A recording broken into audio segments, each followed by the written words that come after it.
buwan ng Mayo 28 nung ako'y nag-umpisa sa larangan ng pagiging gwardya. Sinubok karanasan, pag-aruga sa mga gawain na may halong pagmamatsyan. Kahit mahirap mapanganib, pilit kong ginagawa.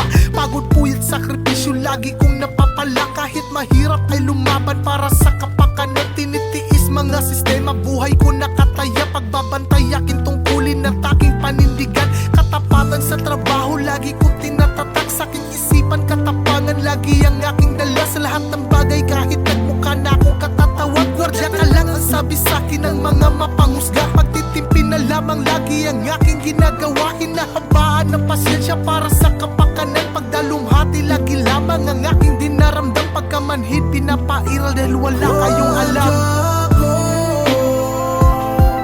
Isang simpleng taong tungkulin ay aking sinapuso. Disiplina at tapang ang dala na may halong prinsipyo. Katapatan ang laging nanaig sa bawat pagsubok.